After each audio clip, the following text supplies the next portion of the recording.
그러면 무엇을 말하느냐? 말씀이 내게 가까워 내 입에 있으며 내 마음에 있다 하였으니 곧 우리가 전파하는 믿음의 말씀이라. 내가 만일 그를 죽은 자 가운데서 살리신 것을 내 마음에 믿으면 구원을 받으리라. 사람이 마음으로 믿어 의에 이르고 입으로 시인하여 구원에 이르느니라. 성경에 이르되 누구든지 그를 믿는 자는 부끄러움을 당하지 아니하리라 하니 유대인이나 헬라인이나 차별이 없습니다. 한 분이신 주께서 모든 사람의 주가 되사 그를 부르는 모든 사람에게 부요하시도다. 누구든지 주의 이름을 부르는 자는 구원을 받으리라. 그런즉 그들이 믿지 아니하는 이를 어찌 부르리요? 듣지도 못한 이를 어찌 믿으리요? 전파하는 자가 없이 어찌 들으리요? 보내심을 받지 아니하였으면 어찌 전파하리요? 기록된 바 아름답도다 좋은 소식을 전하는 자들의 발이여 함과 같으니라. 아멘. 우리 지난주 이 시간까지 김용희 선교사님 집회를 계속해서 했었습니다.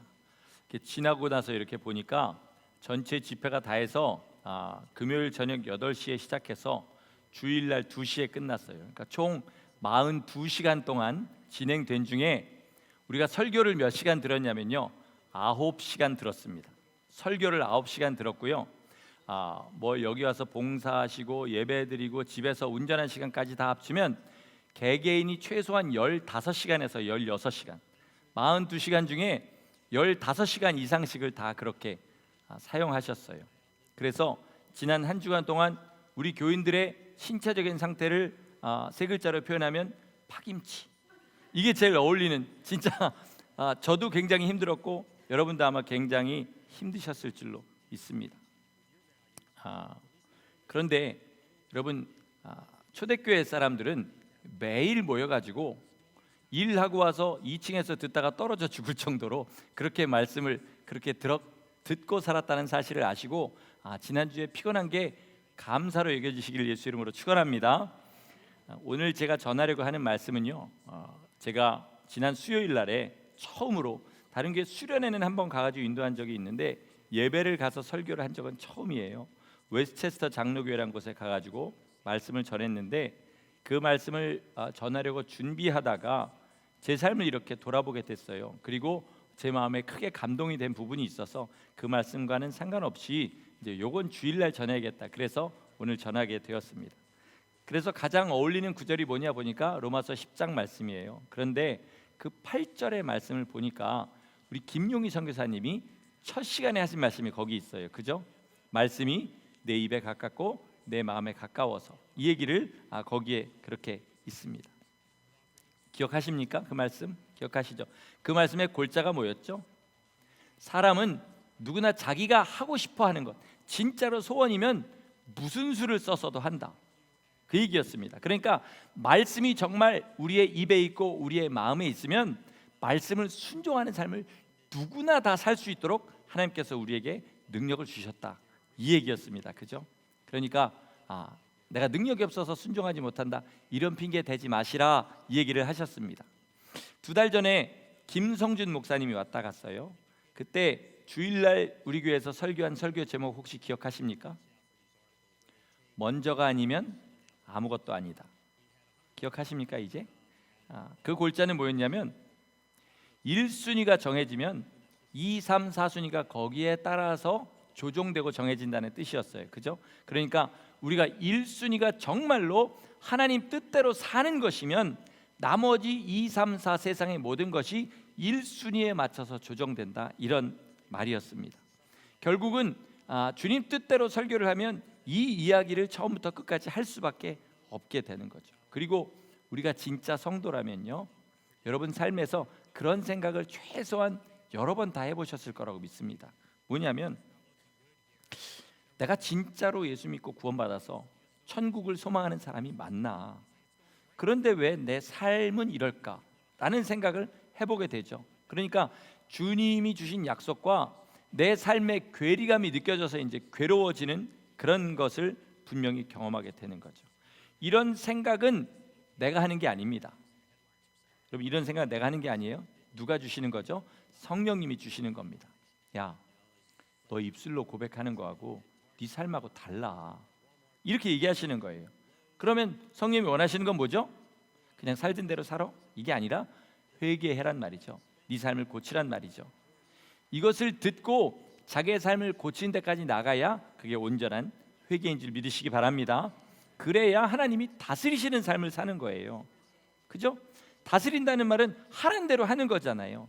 그럼 네가 다스림을 받으면 네 삶을 복되게 하시겠다, 이게 주님의 약속이니까 하나님이 주시는 복을 받으려면 하나님의 다스림을 받아야 되고, 하나님의 다스림을 받으려면 온전한 삶의 회개가 필요합니다. 제가 지지난주 설교에, 지난주도 참 까마득하게 옛날 같은데 지지난주 설교에 제가 뭐라고 설교를 했냐면요, 신앙생활의 정의를 이렇게 내렸습니다. 신앙생활이란 자신의 순종으로 하나님의 뜻을 이루는 삶이다, 이렇게 말씀드렸습니다. 기억하시죠? 그러면 순종은 무엇이냐? 순종은 무엇이냐? 나의 필요와 나의 원하는 것과 하나님의 명령이 부딪혔을 때 하나님의 명령에 내 모든 것을 굴복하여서 그 뜻대로 하는 것, 이게 순종입니다. 자, 우리는 나 다 불순종만 하는 건 아닙니다, 이렇게 많이들 생각을 하기가 쉬워요. 그런데 우리가 순종이라고 하는 것들을 생각해 보면요, 내가 원하는 만큼 내가 할 수 있는 한도 내에서 내가 힘을 좀 써서 되는 것까지지요. 그렇지요? 내 상황에 반하는 것, 내 의지와 반하는 것이 부딪힐 때는 그걸 순종하지 않고 넘어갈 생각도 사실은 잘 안 합니다. 내가 진짜로 그렇게 하기 싫은데 주님의 명령이기 때문에 하는 것, 이걸 순종이라고 그럽니다. 진짜 순종이라고 그래요. 그리고 요즘 잘 사용하는 말 돌파의 순종이 바로 이건 거죠. 내가 정말로 나로는 하지 못하는 일을 주님을 믿고 절벽에서 밑에 아무것도 보이지 않는데 뛰어내리는 것처럼, 그렇게 뛰어내리는 것처럼 순종할 때 그제서야 내 믿음의 돌파가 이루어지고 이전에 없었던 새로운 피조물이 내 안에서 힘을 쓰기 시작하는 겁니다. 여러분, 이 순종을 바라긴 하셔야 됩니다. 내가 지금 너무 연약해서 주님 저 안진뱅이와 같이 그렇게 앉아서 보기는 하는데 몸이 안 움직여져요, 이렇게 주님 앞에 고백하면서라도 주님, 내가 언젠가는 이 절벽에서 뛰어내린 것 같은, 주님을 믿고 절벽에서 뛰어내리는 것 같은 이 순종 한번 할 수 있게 해주세요 라고 간절히 기도하시기를 바랍니다. 주님이요, 우리한테 약속하신 게 있습니다.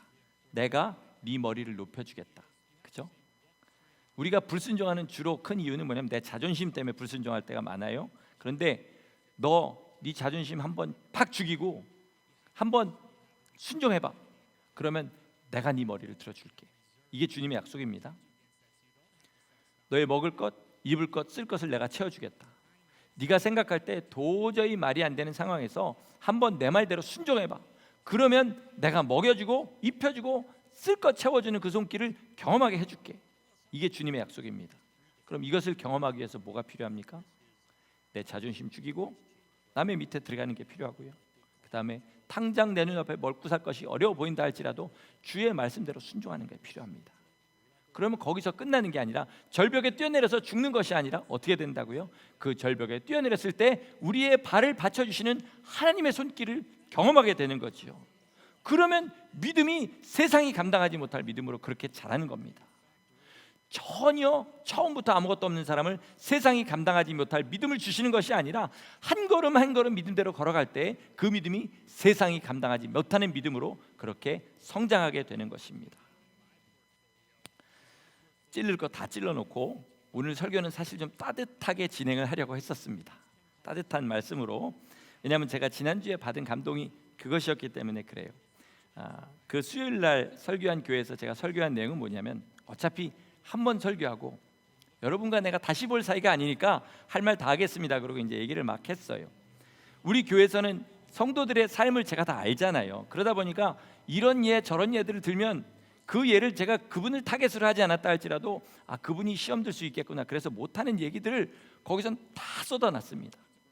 다 쏟아놨어요. 그리고 이 시대에 거짓된 칼비니즘, 칼빈이즘이 잘못된 게 아니라 여러분이 지금 믿고 있는 칼빈이즘이 잘못됐다라는 것을 칼빈의 입장에서, 칼빈주의 입장에서 막 그렇게 설교를 했습니다. 그런데 그렇게 강하게 말씀을 전하면서 제 마음에, 여러분도 그럴 거예요, 항상 해결되지 않는 모순이 있어요. 그건 뭐냐면, 그럼 도대체 나는 어떻게 여기 서 있나? 나 같은 죄인은 어떻게 구원을 받아서 어떻게 여기까지 버림을 받지 않고 이 자리에 서서 하나님의 말씀을 전하는 그런 삶이 될 수 있었나? 왜 오늘도 주님이 나를 버리셔야 마땅한데 버리지 않고 여기에 이렇게 세워두시나? 이게 이제 저한테는 마음에 풀리지 않은 숙제인 거죠. 제가 처음 그래서 구원받았을 때를 생각해 봤습니다. 처음 주님 만났을 때 생각해 봤어요. 몇 번 말씀을 들으신 분도 있을 텐데요. 전 고등학교 2학년 때 이제 예수님을 만났습니다. 모태 신앙에서 태어나서 그때 간 수련회에서 저녁에 기도할 때 그냥 한순간에 모든 게 다 제 마음속에 들어와서 믿어지는 그런 큰 기적을 체험했죠. 근데 제가 이제 그 전 상황을 설명드린 적이 있는지 모르겠어요. 한 10개월 전쯤에, 그 10개월 전쯤에 교회에서 친구 초청의 밤이란 걸 했었습니다. 저는 뭐 그런 거 열심히 하던 그런 사람은 아니었지만 일단 이제 교회에서 오래면 갔어요. 근데 막상 갔더니 선생님들이 한 명도 안 온 거예요. 그리고 심지어 담당 전도사님도 안 왔어요. 행사를 하라고 그래놓고. 그래서 초청한 친구들 놓고 이제 사치기 사뽀뽀 뭐 이런 거나 하면서 있다가 헤어져 버렸어요. 그러니까 시험에 팍 들은 거죠. 무슨 교회 선생님이란 사람들이 저러나. 그리고 다른 교회를 갔습니다. 친구네 교회, 옛날부터 그 교회에 가고 싶었던 그 교회를 가게 됐어요. 그리고 한 10개월쯤 지났을 때 저희 어머니가, 야, 이번에 우리 교회에서 수련회 간댄다.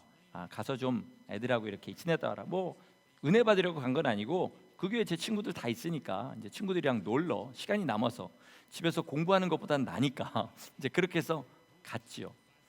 제 평생에 그렇게 놀기만 한 수련회는 처음이자 마지막이었어요. 강가에다 텐트를 쳐놓고요. 간 날부터 마지막 올 때까지 수영복을 벗지를 않았습니다. 잘 때도 수영복 입고 잤어요. 그러니까 아침 먹고 수영하고 점심 먹고 수영하고 저녁 먹고 놀다가 잠깐 예배드리고 자는 게 거기에 일과였어요. 셋째 날 마지막 날 저녁에, 그날도 역시 수영복을 입고 저녁을 먹은 다음에 기도회를 한다고 그래가지고 빨간색 수영복이었습니다. 잃어버리잖아요. 제 친구한테 빌려가지고 간 거기 때문에 그걸 입고 기도를 하자고 그래서 머리를 박고 엉덩이를 쳐들고, 그냥 전 기도가 잘 안 나오니까 남들 소리도 듣고 싶지 않고 저도 하고 싶지 않아서 그 자세로 10분을 버티겠다, 그 자세로 엎드렸는데 갑자기 제 마음에 돌아온 탕자하고 제가 교회를 10개월 나갔다 온 거하고 이게 겹쳐버린 거예요. 그러면서 탕자의 심령이 제 안에 확 들어와 버렸습니다. 그리고 난생 처음으로 울면서, 기도라고 찰 줄 모르니까 그냥 아버지 아버지 하면서 울다가 끝난 게 전부였어요. 그런데 그러고 나니까 그동안 듣기만 했던 모든 것이, 욥이 그러잖아요. 그동안 듣기만 했던 모든 것을 내가 지금 보며, 그 역사가 저한테 일어나서 그냥 심령에 그렇게 기도하고 딱 나니까 제 마음에 그동안 들었던 복음이 다 실제로 믿어지는 역사가 일어난 거죠. 이게 그냥 잠시의 감정이었다면 갔다 오면 이제 뭔가 마음이 바뀌어야 되잖아요. 그런데 갔다 와서 그렇게 삶이 바뀌었다기보다는 마음에 그 돌덩이보다 더 강하게 들어온 믿음이 나가질 않는 거예요. 뭐냐면 하나님은 내 아버지시다. 예수 그리스도께서 나를 위해 십자가에 달려 돌아가셨다. 내 인생 주님이 책임지신다. 이 세 가지가 그냥 마음속에 딱 들어와가지고 나가질 않는 겁니다. 이거를 요번에 같이 말씀을 준비하면서 묵상을 해봤더니요, 제 일생에 일어난 어떤 기적도 이거보다 큰 기적이 없는 거예요. 여러분, 제 앞에 와서 저한테 교만하다고 얘기하시는 분은 없지만 마음속으로 생각하시는 분이 있을 거예요. 참, 저 목사 교만하다, 이런 생각을 하신 분들은 있었을 것 같아요. 제가 실제로 굉장히 고집도 세고 남의 말 잘 안 듣고요. 그리고 무조건 목소리가 크기 때문에 목소리가 저보다 적은 사람이라 붙이면 목소리로 물어붙여가지고 그렇게 해서 끝까지 논쟁 같은 것을 이기는 사람입니다. 교만한 사람이에요. 그리고 반골 기질이 있어가지고 어지간하게 제가 무릎 꿇을 만한 사람 아니면 절대로 인정 안 하고 무릎 안 꿇습니다. 어떤 집사님이 저한테, 목사님은 별의별 걸 다 아세요 이러는데, 그게 왜 그러냐면 세상을 너무 사랑했기 때문에 하여튼 저를 즐겁게 해주는 일이라면 뭐 돈 들어가는 거 마다하지 않고 모든 거 다 해봤습니다. 그러다 보니까 소위 잡기에 능합니다. 세상을 너무 사랑했어요. 그렇게 살았는데, 그런데 어떻게 그런 인간이 예수님을 구주로 영접할 수 있었냐? 다른 사람한테 전도해 보잖아요, 그죠? 그러면 저 사람은 참 예수님 믿을 만한 사람인데 아무리 전도해도 주님이 들어가지를 않아요. 그런 걸 보면 그 사람이 답답하다기보다는 야, 근데 나는 어떻게 예수님을 믿을까? 도대체 어떻게 나는 예수님을 믿을까? 이게 너무 기적인 거예요. 여러분 기적 아니십니까? 여러분 기적이시죠? 진짜로 죄송해요. 여러분 같은 사람들이 예수님 믿은 거 기적입니다. 진짜로요. 진짜 기적이에요. 세상에서 제가 볼 때 제 인격은 평균 이하예요. 이하도 한참 밑이에요. 그런데 예수님 믿고 목사까지 된 거예요. 이런 기적이 세상에 어딨냐는 거죠. 주님이 우리를 여기까지 인도하시면서 많은 기적들을 행하셨습니다. 그런데 그 기적 중에 가장 큰 기적이 무엇이냐면요, 죽은 사람을 살리는 건 말씀 한마디로 하셨어요. 그런데 우리를 구원하시려고, 우리 죄를 씻으시려고는 십자가의 고난을 당하셨습니다. 여러분, 이거를 자다가 깨나도 나는 여전히 죄인이지만 내 삶은 주님 앞에 내놓을 것이 없는 그런 사람이지만, 자다가 깨어나도 주님이 나를 위해서 그 고난을 당하셨다. 이거는 진짜로 내 삶을 뒤집어서 다 드려도 전혀 아깝지 않을 만큼 우리 삶에 일어난 기적 중의 기적입니다. 하나님이 어쩔 수 없어서, 우리가 보통 진짜 경우 없는 그리스도인들이 그런 말 해요. 지어놓으셨으니까 책임지시는 거지, 이렇게 얘기하는 사람들이 있었는데, 진짜 어떤 사람이 들으면 야, 저 사람 진짜 어떻게 저럴 수가 있냐, 막 그런 생각이 들 만한 얘기죠. 하나님은요, 애프터 서비스 개념으로 우리를 구원하신 게 아니에요. 지어놓으셨으니까 할 수 없이 구원하신 게 아니고요, 처음부터 끝까지 오직 우리를 사랑하셔서 하셨습니다. 하나님의 사랑보다 우리한테 더 큰 기적과 능력이 없는 거예요. 그래서 제가 나 같은 인간이 하면서 그런 가망 없어 보이는 제 삶을 볼 때 주님 앞에 항상 하는 기도가 있는데, 뭐라 그러면 주님의 사랑을 있는 그대로 제게 좀 가르쳐 주세요. 하나님이 십자가에 달려 돌아가실 때, 예수님이 십자가에 달려 돌아가실 때 어떤 분이 이렇게 얘기하잖아요. 주님이 십자가에 달려서 내려오시지 못한 것은 주님의 손과 발에 박힌 그 못 세계 때문이 아니라 우리를 사랑하시는 그 사랑 때문에, 그 고통 가운데서 목마르시고 정말 죽을 것 같은 고통 가운데서 내려오시지 못하고 마지막까지 그 고난을 당하셨다, 이렇게 얘기하잖아요. 그러니까 하나님의 능력 중에 능력이 뭐냐면 사랑이십니다. 그리고 우리가 그 사랑을, 하나님이 우리를 사랑하신 대로 알 때 어떤 사람이 되냐면 우리 삶을 다 주님 앞에 내놓을 수 있는 그런 사람이 될 줄 믿습니다. 여러분도 꼭 이 기도 날마다 하시기를 바랍니다. 이 사랑을 바탕으로요, 계명을 지키는 겁니다. 사랑하니까 서로 사랑한다 말하고 끝나는 게 아니라, 주님이 우리를 위하여 십자가에서 돌아가신 것처럼 우리도 우리의 삶을 주님 앞에 드리기를 원해서, 안 될 때에, 정말로 그렇게 할 수 없을 때에 우리의 삶을 주님 앞에 순종해서 드리는 거예요. 이게 뭐냐면 신앙생활인 겁니다. 하나님이 우리의 불순종을 싫어하셔요. 그런데 주님이 불순종을 싫어하시는 이유는 주님이 모욕을 당하셨다고 생각했기 때문이 아니라요, 뭐 때문에 그러냐면 불순종하면 우리가 손해이기 때문에 그렇습니다. 불순종은 우리가 손해니까. 여러분, 부모 입장에서 자식한테 이거 하지 말아라 하는 이유가 뭔가요? 그거 하면 너한테 손해나니까 사랑으로 하잖아요. 하나님도 그 마음으로 하시는 거죠. 그 마음으로 우리를 사랑하시는 거니까. 지금 내 상황과 부딪히고요, 내가 원하는 것과 반대가 되고요, 내가 생각할 때 이 계명보다 훨씬 더 중요한 것이 있어 보인다 할지라도, 여러분 그거 다 내려놓고 주님 앞에 순종하시면 절벽에 뛰어내릴 때 그 손을 받치시는 주님의 역사를 체험하실 줄 믿습니다. 정말 우리가 신자라면요, 성경의 모든 걸 다 믿으셔야죠. 계시록 20장에 보면은 주님 앞에 생명책이 있습니다. 생명책이, 거기에 우리의 이름이 써져 있고요, 뭐가 써져 있죠? 2019년 9월 15일 함께 지어정교에서 예배하는데 목사가 설교하는데 졸았다, 이런 것까지 거기에 다 써 있습니다. 좋은 이유에 따라서 주님이 물론 중심에 따라 다르게 생각하시겠지만 하여튼 그렇다는 겁니다. 우리의 하루하루의 삶, 내가 하는 말 한마디, 그 말을 할 때 특별히 내 중심에 뭐가 있었는지 주님이 거기에 다 기록하십니다. 그러니까 우리가 날마다 살 때 말 한마디를 할 때 뭘 생각하셔야 되죠?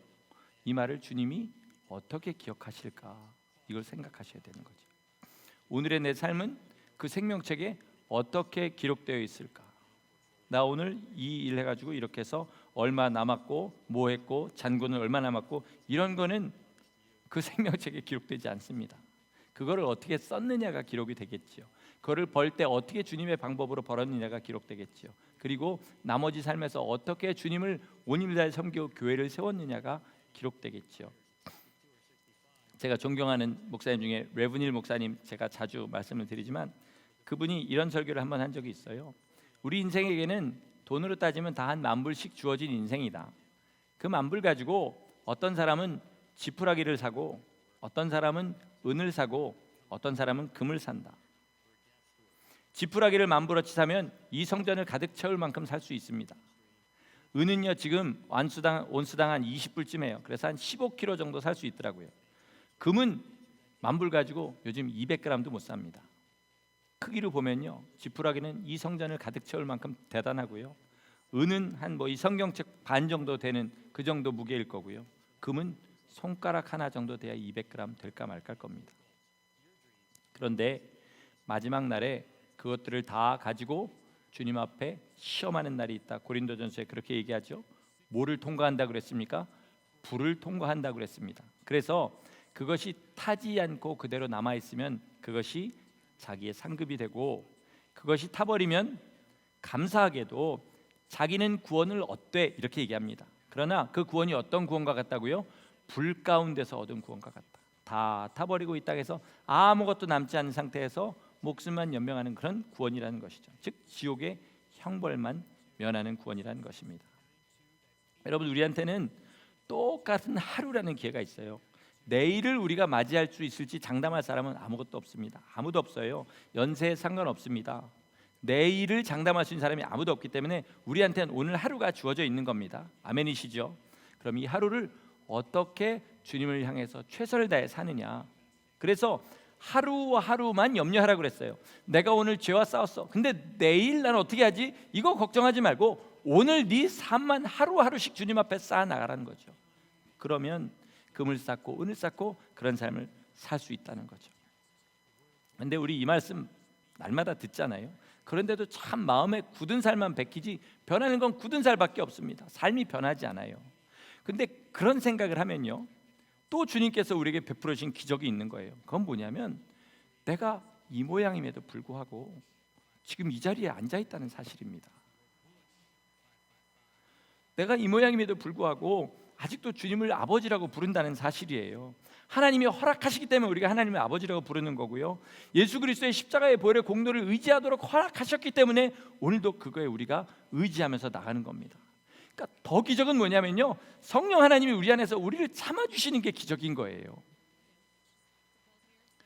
이런 얘기하면 안 되지만 정말 나 같은 인생 벌써 내쳐도 예전에 내쳤을 그런 인생을 성령 하나님께서 25년 전, 아니 30년 전 넘게 전에 들어오셔서 그 많은 죄악과 주님을 향한 불순종과 더러운 삶 가운데서 나를 버리지 않고 여기까지 여전히 나를 붙잡고 계시다는 사실.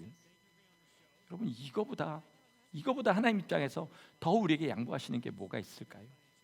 이거를 한번 생각해 보시라는 거죠. 그래서 진짜 성도는 어떤 사람이냐? 달려갈수록 주님을 따라잡는 것이 멀게만 보이는 사람, 이 사람이 진짜 성도입니다. 무슨 말인지 아세요? 앉아있는 사람은요, 앉아서 움직이지 않는 사람은 자기 눈앞에 변하는 게 없어요. 그러다 보니까 저기쯤에 있구나, 저기쯤에 있구나, 이건 이거구나, 앉아서 그렇게 하지만 주님을 따라서, 주님의 사랑 따라서 달려가는 사람은요, 왜 이렇게 달려갈수록 점점 더 멀어지지? 이런 생각을 하는 거죠. 그래서 어떻게 됩니까? 주님 붙잡지 않으면 못 가겠구나, 이걸 깨닫는 거예요. 제가 수요일에 그 교회 가가지고 이제 막 강하게 막 설교를 하지 않았습니까? 그랬더니 그게 이제 부담이 된 분이 있었던 것 같아요. 그래서 다음날 아침에 어떤 분이 저한테 전화를 하셨어요. 보통 그런 전화하면 이렇게 콜러 아이디라도 숨기고 전화를 해야 되는데 활짝 열어놓고 전화하셨더라고요. 누군지 찾으면 찾을 수 있지만 그런 짓은 안 하려고 합니다. 그런데 전화로 뭐라 그러시냐면 어제 목사님 설교 감사합니다. 근데 목사님 어제 한 설교는 행위로 구원을 받는다고 한 것 같습니다. 이렇게 얘기를 하셔요. 그래서 아니다라고 한참 설명을 드렸어요. 제가 왜 이 얘기를 끝내냐면 우리 교인 중에도 여러 번 제 설교를 들었지만 여전히 그렇게 생각하실 분이 있을 것 같아서 제가 말씀을 드리는데, 여러분, 행위로는 누구도 구원받지 못합니다. 오직 예수 그리스도의 십자가의 공로를 의지해서만 구원받을 수 있습니다. 여러분, 이건 절대 흔들리셔서는 안 돼요. 그런데 사망에서 생명의 거리는요, 우주의 끝에서 끝보다 더 멉니다. 우리 사람으로는 도저히 건널 수 없는 그런 강과 같은 것이에요. 주님께서 그래서 우리를 억지로 주님이 자기 몸을 희생하셔서 우리를 그쪽으로 옮겨주신 거지요. 사망에서 생명으로 그래서 옮기었으니 이렇게 얘기하잖아요. 자, 그러면 제가 하는 얘기는 무엇이냐? 우리 설교단에서 지난주에 김용희 선교사님이, 또 김성준 목사님이, 임철 목사님이, 박보영 목사님이 계속해서 설교하는 건 뭐냐면, 진짜 구원받은 사람이면 삶이 다르다는 것을 이야기하는 거죠. 그 얘기를 하는 겁니다. 그러니까 삶이 구원의 조건이 아니라 구원받은 자의 증거라는 것입니다. 이 얘기를 하는 거예요. 어떤 정형화된 기준이 있는 게 아니에요. 예를 들어서 저는 애초에 술을 싫어합니다. 그래서 예수 믿고 술 끊는 거 너무 쉬운 일이었어요. 그냥 억지로 주는 거 마시던 사람이니까 쉬운 일이죠.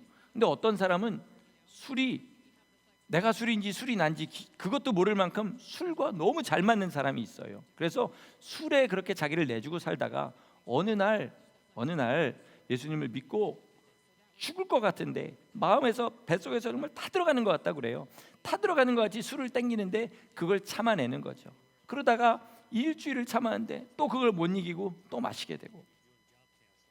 그러니까 저처럼 아예 술이라는 게 아무것도 없어서 술이랑 싸울 필요도 없는 사람과 술에 내준 바 되어서 술 때문에 죽을 것 같은데 그거랑 계속해서 넘어지지만 싸우는 사람과, 어떤 사람을 주님께서 더 의롭게 보시냐면 주님을 붙잡고 죽기까지 싸우는 사람을 의롭게 보시는 거예요.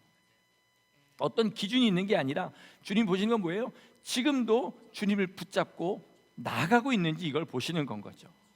여러분, 여러분의 삶에서 나는 이만하면 됐어라는 생각이 드시는 분이 있다면 분명히 말씀드리지만 지금 영혼이 죽어 있는 상태입니다. 절대로 아무도 이만하면 되는 사람 없습니다. 우리의 삶을 다 들여서 십자가에 내가 못 박혀서 죽고 있는 중이라 할지라도 난 이만하면 됐다는 얘기 아무도 주님 앞에 할 수 없습니다. 오직 내가 십자가의 세상에 못 박혀 있네, 주님이 못 박혀 계신 이곳에 내가 어떻게 나 같은 인간이 못 박혀 있을 수 있을까, 그렇게 감사하고 나갈 수 있는 거죠. 그것만이 우리 안에 있을 뿐입니다. 죄가 우리 삶에 있으면 옆구리에 가시가 박힌 것 같아가지고 견딜 수가 없는 사람, 이 사람이 성도입니다. 죄를 한 번도 안 짓는 사람이 성도가 아니라요, 죄를 두려워하고 죄가 내 삶 가운데 있어서 그걸 이기지 못하는 가운데 막 아파하고 두려워하면서 주님 앞에 울면서 나가는 사람, 이런 사람들이 성도라는 거죠. 이 말을 죄 짓는데 합리화하는 데 쓰지 마시기 바랍니다. 주님은 죄를 기뻐하지 않으세요. 그러나 그 죄와 싸우는 사람을 기뻐하십니다. 제가 질문 하나 하겠습니다. 입으로 대답하지 마시고요, 마음으로 대답해 주세요. 여러분, 만약에 여러분의 목숨이 3개월 딱 남았습니다. 3개월 남았습니다. 그럼 3개월 동안 뭐 하시겠습니까? 마음으로 한번 생각해 보세요. 일부러 매하면서 일어나지 않는 거 막 하지 마시고 진짜 내가 솔직하게 뭐 하겠는지 한번 생각해 보시기 바랍니다. 만약에 여러분 지금 마음으로요, 회개하는 거 하고 내 주위에 있는 사람들의 영혼을 구원하는 거 하고 요 두 가지를 제외한 다른 어떤 일을 생각하셨다 그러면 그분은 아직 하늘의 소망 없는 분입니다. 왜 그런지 따지지 마세요. 진짜 그렇습니다. 진짜 하늘나라가 눈에 보이는 사람은 만약에 자기한테 3개월이 남았다 그러면 그 삶을 3박 4일은 어디 여행도 갔다 오고 또 우리 자식들도 좀 만나고 이런 식으로는 할 수 없는 거예요. 구원하기 위해서란 모르지만 만약에 그런 생각 하신 분 있으면 일단 뭐부터 하시냐면 진짜 하늘나라가 내 눈에 보이게 해달라고 주님 앞에 기도부터 하셔야 됩니다. 아직 진짜로 거듭나지 못해서 그런 거예요. 다른 거 기도하지 마시고요. 오직 주님 진짜로 만나게 해주세요. 하늘의 소망이 거짓 없이 내 마음에 차게 해주세요. 이거 하셔야 됩니다. 나 그동안 돈 벌어놓은 거 다 쓰고 죽어요, 이런 생각하셨다면 아니라는 거죠. 자, 그런데 내게 3개월이 주어졌다고 할 때 나 회개하고 내가 아는 사람들 영혼 구원하겠다, 이것만 지금 만약에 마음속에 생각하신 분이 있다면 그분들은 진짜 하늘나라를 보신 분들은 분명해요. 그런데 문제는 뭐죠? 근데 왜 내 삶은 도대체 이 모양일까? 이게 우리 항상 딜레마잖아요. 그런데 오늘 본문에 보니까 기적의 묘약이 있습니다. 무슨 기적의 묘약이 있냐? 그건 바로 전도입니다. 전도. 그럼 전도예요. 그냥 예수 믿으세요, 우리 교회 나오세요, 뭐 그런 얘기가 아니고요. 복음을 있는 그대로 설명하는 전도를 얘기하는 거예요. 주님께서 하신 일을 전하는 것을 이야기하는 거예요. 여러분, 오늘 본문에서 보신 것처럼 전도는 뭐냐면 사람의 영혼을 살리는 일입니다. 그죠? 죽어가는 사람들을 살리는 일이잖아요. 주님이 아까도 말씀드린 것처럼 모든 다른 일들은 말씀 한마디로 하셨는데 우리 영혼을 구원하시기 위해서는 그 고난을 당하셨어요. 그럼 주님이 가장 공들이신 일이 뭐죠? 우리 영혼을 구원하신 일입니다. 그죠? 그러므로 주님이 가장 기뻐하신 일이 뭐겠습니까? 우리가 하는 일 중에 다른 사람의 영혼을 구원하는 일입니다. 그렇죠? 그렇기 때문에 우리가 전도할 때, 즉 복음을 복음으로 전할 때 성령님이 우리 안에서 기뻐하시고 우리 안에 꺼진 불을 다시 뜨겁게 활활 타오르게 하십니다. 전도 안 하시려고 아멘 안 하시는 건가요? 여러분 진짜 그래요. 당장 오늘 가서 전도할 사람 만나기 어려우니까 집에 가서 아이들 있으면 아이들 붙들고 배우자들끼리 서로 배우자들한테 그렇게 한번 야 오늘 말씀 이거 말고요, 어떻게 하시면 복음을 주님이 우리에게 하신 일들을 그냥 입으로 정말 계속해서 한번 이야기해 보세요. 그러면 내 안에서 정말 우물물이 왜 푸면 더 콸콸 나오는 것처럼 내 안에서 막혔던 것이 뚫리는 걸 느끼실 겁니다. 진짜 그래요, 여러분. 만약에 내가 전도할 수 없는 사람, 나 저 사람 무서워서 전도하기 싫어, 불편해, 이런 사람한테 가서 전도했다고 그래봐요. 그럼 막힌 담이 허물어져 버립니다. 제가 참 말에 신빙성이 없나 보군요. 제가 아는 선배님 한 분이 간암에 걸렸어요. 그런데 간 외에는 전이가 안 됐더라고요. 그래가지고 이 이식만 받으면 산다 이렇게 됐는데 그 큰 딸이 아빠랑 이렇게 테스트를 해보고 내가 아빠한테 내 간을 주겠다. 자식을 참 잘 키웠나 봐요. 셋이 다 내가 아빠한테 간을 주겠다 그랬는데 큰 딸께 맞아가지고 큰 딸 걸 받았다 그래요. 그래서 죽어서 살아났습니다. 죽었다가 이분이 살아난 다음에 만나는 사람마다 누구 얘기 제일 많이 할까요? 자기 딸 얘기합니다. 자기 딸 얘기하죠. 우리 딸이 어렸을 땐 이랬고 이렇게 했는데 세상에 내가 아프다고 세상에 자기 간을 줘서 내가 이렇게 살았다. 나 지금 나 때문에 사는 게 아니라 내 딸 때문에 산다. 이럴 거 아닙니까? 근데 우리 믿는 사람은요, 주님이 우리를 위해 십자가에 달려 돌아가셔서 그래서 내가 지금 천국을 소망하는데 예수님에 대한 얘기를 5분을 할 게 없는 거예요. 그리고 그 5분 할 얘기가 없는 거를 너무 당연하게 생각해요. 그런 얘기는 신학적인 거니까 목사님이 하는 거고 나는 그저 예배만 나오고 그러면 된다고 생각하는 것 같아요. 아니고요. 베드로가 뭐라 그랬냐면 뭐라 그랬죠? 너희가 만나는 사람들 항상 너희가 할 말을 준비해 놓고 있으라고 그랬습니다. 베드로가 목사한테 보낸 게 아니고요, 모든 성도한테 보낸 거예요. 여러분 지금 어떤 사람을 만나서 그 사람이 듣건 말건 복음을 전한다 그러면 무슨 얘기를 어디부터 어떻게 하시겠습니까? 이걸 지금 마음속에 생각해 놓고 계시고요, 오늘 집에 가서 사람들 불러서 한번 해보세요. 어쩌면 이렇게 전혀 하겠다는 의지를 전혀 안 보이는 얼굴들을 하고 계실지 모르겠어요. 네, 제가 회개하겠습니다. 제가 회개하겠는데 하여튼 한번 해보세요. 부부끼리라도 한번 해보세요. 그러면 여러분 그 복음을 전하는 동안에 내 입으로 복음을 말하는 동안에 내 영혼에 불이 붙는 것을 반드시 느끼시게 됩니다. 그렇게 돼서 살아나기 시작하는 거예요. 그러니까 우리는 여지껏 교회 기도에 안 나와서 또는 뭘 안 해서라기보다는 우리의 삶에서 예수님을 전하지 않은 것 때문에 불이 점점 꺼진 것들이 내 흐지부지한 예배까지 내 신앙생활에 영향을 미친 거지요. 그러니까 믿는 사람이 마땅히 해야 될 본분은 뭐냐면 복음을 전하는 겁니다. 복음을 전하는 거예요. 그러니까 이 복음을 전하는 게 우리의 힘없는 영혼에 기적의 약인 겁니다. 그러니까 하나님이 이거 해서 교회가 부흥하고 내 나라가 커지고 이걸 바라보고 하신 게 아니라 사실 우리에게 전도할 수 있는 복을 주신 것은 우리의 영혼을 더 성장시키기 위해서라는 것이죠. 여러분, 이제 우리가 그동안 강조하지 않았던 것들을 조금씩 더 강조하면서 복음 전하고 우리 밖에서의 삶들을 좀 더 강조하면서 우리 주님 뜻대로 사는 법을 그렇게 알아나가려고 합니다. 복음 전하면 기적적인 치유들이 막 일어나기 시작합니다. 그런 간증 많이 들어보셨죠? 말기암 환자가 죽어가는 과정에서 복음을 전하기 시작했더니 어느 날부터 자기가 아픈지도 모르고 복음을 전하고 있더라. 이거 뭐 그냥 너무 쉽게 들어서 감동도 안 오잖아요. 그런데 우리의 삶에도 일어납니다. 복음 전하면 반드시 일어납니다.